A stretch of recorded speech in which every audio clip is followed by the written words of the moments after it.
上向きに寝てスマホを見ながら両足を上げましょう。膝を90度に上げたまま左右にねじっていきます。右から行きましょう。右にねじった時に左肩が浮かないように意識しましょう。下っ腹と脇腹効いてくると思います。できる限り膝と膝が離れないように意識しましょう。左にねじった時は右肩が浮かないよう意識しましょう。上半身は動かさずに骨盤から下だけねじるイメージで行いましょう。もしも余裕がある人はお尻を少し持ち上げた状態でねじっていきましょう。かなり下っ腹に効いてきます。できる限りでいいので膝と膝離れないように意識して行いましょう。次は片足ずつ股関節を内にねじっていきます。右から行きましょう。ゆっくり内にねじります。お腹の右側が伸びると思います。左側も行きましょう。これを交互に繰り返していきましょう。骨盤が多少動いたり浮いたりしていいので、膝をしっかり内側に入れるようにしましょう。この種目はお腹のストレッチの意味もあるんですが、股関節のストレッチがメインです。なぜ股関節のストレッチをするかというと、股関節や骨盤周りが柔らかい状態の方が、この後のきつい腹筋の効果が出やすいからです。次の種目から一気にきつくなっていきます。少しだけ休憩をしたら、両足を伸ばして足をパタパタしていきましょう。膝をできる限り伸ばして股関節付け根から動かして下っ腹の筋肉を使うイメージです。余裕ある人は足を高く上げましょう。かなりきつくなります。腰が痛い人はスマホ持ってない方の手をお尻の下に入れてお尻を少し持ち上げましょう。かなり腰が楽になると思います。膝を伸ばすことを意識するあまり前ももを使ってしまうという人は多少膝曲げても大丈夫です。下っ腹を意識して使ってみましょう。次は少し休憩をしたらお腹のインナーマッスルを使いながら大きく深呼吸していきましょう。鼻から大きく息を吸ってお腹を限界まで膨らませましょう。口から息を吐いてお腹を限界までへこませましょう。ふーっと吐き切りましょう。もう一度鼻から吸って大きくお腹を膨らませましょう。ゆっくり息を吐きましょう。吐きながらお腹を限界までへこませましょう。少しだけ休憩をしたら両足を上げて自転車を漕ぐイメージで足を動かしていきましょう。股関節付け根から動かして下っ腹の筋肉を使います。もしもこれぐらいは余裕だよという人がいたら下っ腹の筋肉を使ってお尻をぐっと持ち上げましょう。お尻持ち上げた状態で自転車漕ぎましょう。かなりきつくなります。頑張って大きく円を描きましょう。下っ腹意識しましょう。前ももではなくて下っ腹の筋肉です。頑張りましょう。お疲れ様です。少し休憩しましょう。次の種目が一番きつい腹筋です。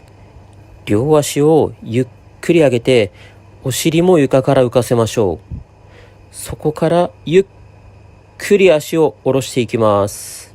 できる限りゆっくり下ろしましょう。腹筋がかなりきついはずです。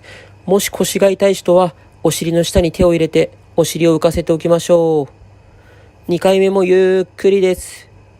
できる限りゆっくり下ろしましょう。もう一度足を上げてラスト2回やっていきましょう。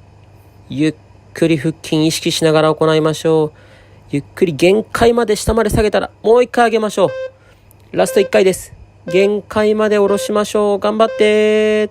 お疲れ様です。ちょっと休憩したら最後はお腹のストレッチやっていきましょう。まずは万歳して手をできる限り上にぐーっと伸ばしましょう。お腹が伸びてくると思います。これじゃ伸びないよという方はうつ伏せで肘をついた状態で軽く上を向きましょう。お腹が伸びると思います。まだ物足りない方は手のひら床について、ぐっと上向きましょう。かなり伸びると思います。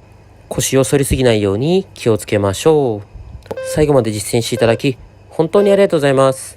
実践報告、リクエストはコメントでお待ちしてます。ゴールデンウィークダイエット頑張るきっかけ作りの企画やってます。夏に向けてダイエット頑張りたいけど全然習慣ができてない。そんなことありますよね。そんな方のためにゴールデンウィークダイエットメニュー作りました。この動画の概要欄固定コメントから無料の公式 LINE 友達追加でもらえます。ゴールデンウィーク途中からでも最終日からでも参加お待ちしてます。一緒に頑張りましょう。こんにちは、深井です。膝を90度に曲げて、膝同士つけたまま、お尻からぐっと持ち上げます。お尻裏もも力入ってる感覚があれば OK です。もう一回上げていきます。お尻を先に上げましょう。膝と肩まで一直線になるぐらいまで上げていきましょう。ゆっくり下ろす。お尻を先に上げる。お尻使う感覚ない方はお尻の穴を締めるような意識でやってみましょう。裏ももとお尻力入ってれば OK です。ゆっくり下ろします。膝がどうしても離れちゃう方、膝の間にタオルとかね、紙とかを挟んで膝と膝離れないようにしましょう。裏もも、お尻を使う。OK、ゆっくり下ろします。NG パターンはこうやって腰を反ってこうやって上げたりするとダメです。なるべく腰が反らないようにお尻から持ち上げる。膝と膝もしっかり閉じておきましょう。ゆっくり下ろす。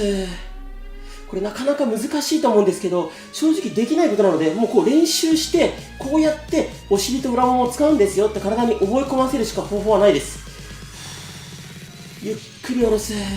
ゆっくりでいいんで頑張りましょう。もう一度いきますよ。お尻から上げる。腰は反らない。でどれぐらいやったらできるようになりますかって多分聞かれると思うんですけど、正直自転車とかと同じで、自転車どれぐらい練習したら乗れるようになるかってわからないじゃないですか。それと同じなので、もうやっていくうちにちょっとずつ慣れていくしかないです。で頑張ったら頑張った分早くできるようになるので、一緒に頑張りましょう。ゆっくり下ろす。腰反らないようにしてお尻を先に持ち上げる。膝と膝しっかりつけておきましょう。で裏ももお尻つりそうな方、一回休憩してもいいですし、ストレッチしても大丈夫です。ゆっくり上げていきます。でですね、僕裏ももお尻使う種目とか前もものストレッチとかたくさん出してて、この前ももが張るためにじゃあ結論どれやったらいいかわからないよって感じる方たくさんいるんじゃないかなと思います。でそんな方向けに僕再生リスト作りました。時間がない時、そんな時もあると思うので、15分、30分、45分、60分とそれぞれ再生リスト作って概要欄貼りました。皆さんがね、できる時間のやつを選んで毎日やっていただければと思います。腰が痛くなっちゃったりしたらね、ちょっと休憩しても大丈夫です。最後まで裏ももお尻の意識忘れないようにしましょう。でこう裏ももお尻がなんでここまで使えないのかとか、この前ももが張る原因とか、今日もう一回サブチャンネルで解説しますので、もし興味ある方はぜひサブチャンネル見に来てください。ゆっくり上げきる。下ろす。でこれをこの僕に言われた通りやっても、それでも裏ももお尻使う感覚もう全然わからない、わかる兆しもないって方いると思います。でそんな方、コメントどんどんお気軽にください。僕いくらでもアドバイスするので、一人で悩まずにね、どんどんコメントいただければ必ず返信します。インスタ、ツイッターの DM でもいいです。皆さんがやりやすいのでね、連絡いただければと思います。ラスト1回だけ頑張りましょう。お尻をしっかり上げきる。ゆっくり下ろす。 OK です。手がしたまま体を前に倒しましょう。かかととお尻はつけておきましょう。どうしてもね、お尻とかかとつかない方はちょっと上半身戻してこんな感じでも大丈夫です。腰を丸めることがポイントです。余裕がある方は頭を下ろしてもっと腰をぐーっと丸めると良いと思います。さらに余裕がある方は手を前に出してみましょう。脇の下とかもね、伸びてくると思います。皆さんにお願いです。お腹、足のビフォーアフターあれば、皆さんのやる気を出すためにシェアしたいので、どんどん僕に Twitter、インスタの DM で送っていただければと思います。この正座だけで根本的に反り腰解決しないです。あくまで何もできない人はこれだけでもやった方がいいってだけです。根本的に解決したい方向けの動画は概要欄に前もものストレッチと足痩せのストレッチ貼っておきます。反り腰向けなのでぜひやってみましょう。で、反り腰の原因知りたい方はサブチャンネルで解説してます。で、毎日これだけでもやってほしいんですけど、動画見ながらやりましょっていうのが、この動画見ないと時間を計れないので、皆さん短くしそうなのと、あとこうやって僕のね、喋ってるの聞くと、あ、やらなきゃなって思うと思うので、できたら動画見ながらやりましょう。コンピューター見ないようにして。OK です。皆さんお疲れ様でした。ここまでよく頑張りました。自分自身に拍手しましょう。今ご紹介した動画、それぞれ概要欄に貼ってますので、ぜひご活用ください。で、自分はこんな風に使うよってコメントいただけると助かります。もしこの動画が良かったら、チャンネル登録と高評価、よろしくお願いします。僕と一緒に頑張りましょう。